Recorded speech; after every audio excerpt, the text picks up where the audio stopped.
नमस्कार साथियों, आदाब, सत श्री अकाल।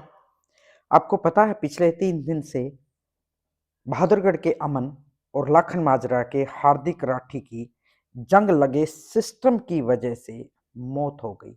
मैं तो इसको मौत क्या हत्या कहूँगी। अमन की तो एक तरह से हत्या हुई है। वो केवल पोल से ही नहीं उसकी हत्या हुई बल्कि पीजीआई एमएस रोहतक के खराब सिस्टम की वजह से भी वो दूसरी बार उसकी हत्या की गई है। और इन हत्याओं के सवाल के जवाब जब किसी मंत्री से पूछे जाते हैं तो मंत्री कहता है कि पिछली सरकार ने बेशुमार राजीव गांधी के नाम से स्टेडियम तो बना दिए पर उनको दुरुस्त नहीं किया।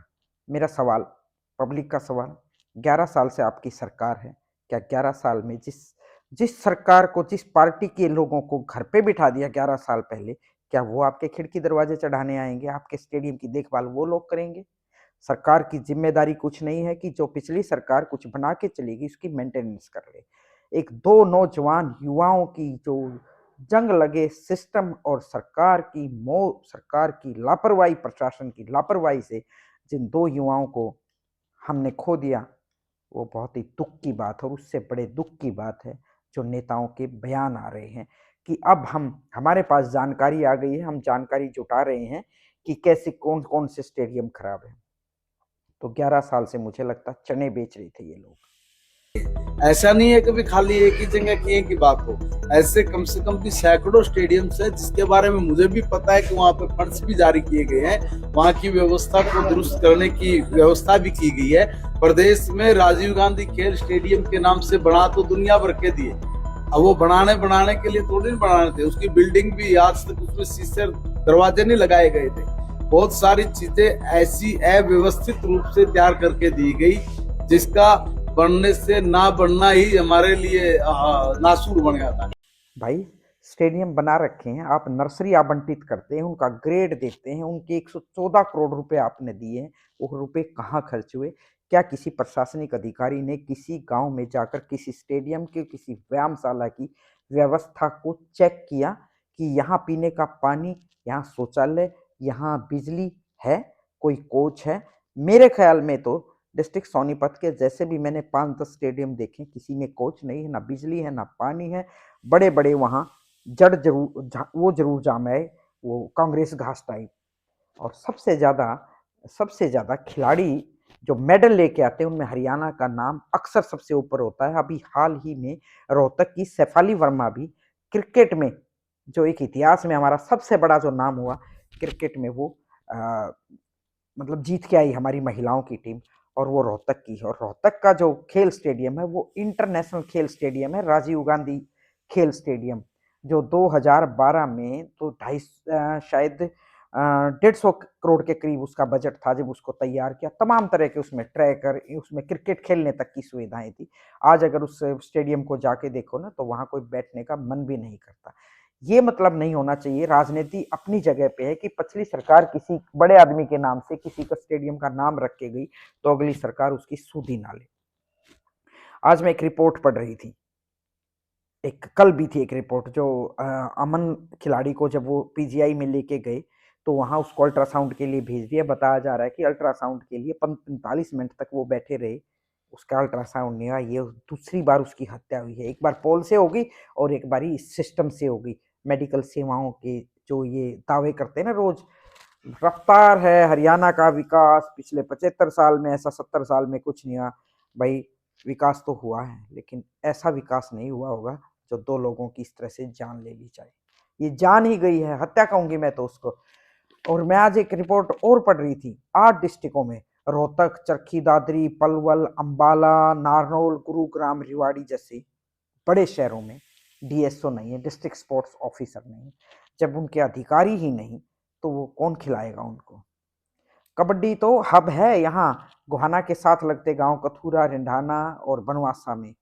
तो यहाँ के स्टेडियम, बहुत सारे स्टेडियम बन रहे हैं, हर तीसरे गांव में स्टेडियम है।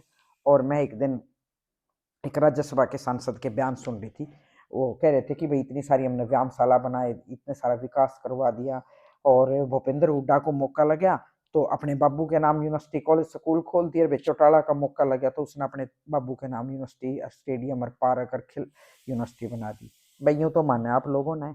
और कल शिक्षा मंत्री कह रहा था कि पिछली सरकार का भुगत रहे हम, तो उनकी वजह से हमारी जान गई है। तुम यूँ तो मानना कि पिछली सरकार कुछ न कुछ तो करके गई है। उस किए और काम के उसकी व्यवस्था ही ठीक कर दे, वही मुझे काफ़ी है। काफ़ी है मतलब हमारे लिए वो। जब जब मेडल लेके आते हैं ना खिलाड़ी, सारे मंत्री उसके गले में माला डालकर कहेंगे हरियाणा नंबर 1 है, सबसे ज़्यादा मेडल लाने वाला हरियाणा नंबर 1 है। तो ये है भाई नंबर 1। जहाँ जंग लग चुकी है इस सिस्टम को और उस सिस्टम की वजह से 2 होनहार खिलाड़ी हमसे दूर हमें छोड़कर चले जाते हैं। और भाई एक खिलाड़ी या एक बच्चा, क्योंकि आजकल एक-एक 2-2 बच्चे हैं सबके पास, उसको तैयार करने में, खिलाड़ी को तैयार करने में आधा घर खाली हो जाता है। खासकर पहलवान या इस तरह के जो ग्रामीणांचल में खिलाड़ी जो खेलते हैं, क्योंकि बड़े अमीर घर के बच्चे नहीं जाते, उनके लिए तो बड़े-बड़े वो जिम खाने हैं, उनके कोच होते हैं एक्सपर्ट, उनका खाना देखते हैं।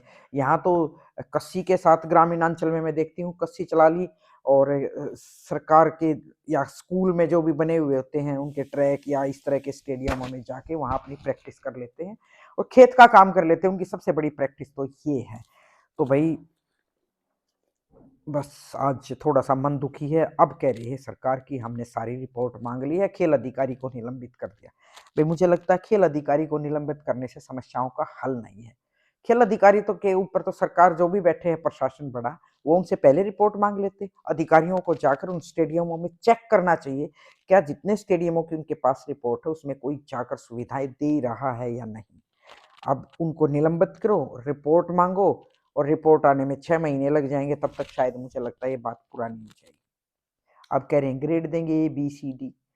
ग्रेड देंगे 114 करोड़ का जो बजट जारी कर रखा है रिपोर्ट के अकॉर्डिंग, उसकी भी थोड़ा-सा चेक करवा लें कि वो बजट कहाँ लगाते हैं वो अधिकारी। अगर बजट लगा है तो फिर ऐसे पोल क्यों हैं जिन पे जंग लग चुकी है, जो टूटने के कगार पे थे। तो भाई शिक्षा मंत्री का ये बयान बड़ा मतलब अजीब है। कि भाई पिछली सरकार थोक में स्टेडियम बनाएगी, उनमें कुछ नहीं किया। हम भाई आप कर दो, आप 11 साल से सत्ता में हो, वो जो कर गए आप कर दो।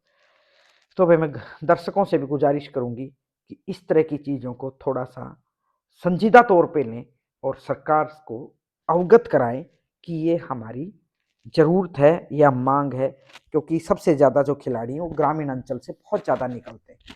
तो गांव में सरकार सुविधा दे और इस तरह की चीज़ों पे लापरवाही लापरवाही करने से पहले सरकार इस पर नज़र रखे। वो खिलाड़ी अब कभी लौट कर नहीं आएंगे। उनको 5-5 लाख रुपए की घोषणा देने की घोषणा करो या आप भाई रिपोर्ट मांगो। जो बच्चे जो छोड़ कर चले गए वो हमेशा हमारे दिलों में उनकी छाप रहेगी और एक कहानी लिखी जाएगी कि सरकार और प्रशासन के इस जंग लगे सिस्टम की वजह से हमारे खिलाड़ियों की और हमारे नागरिकों की ऐसे जान जा रही है। बहुत बहुत शुक्रिया। नमस्कार।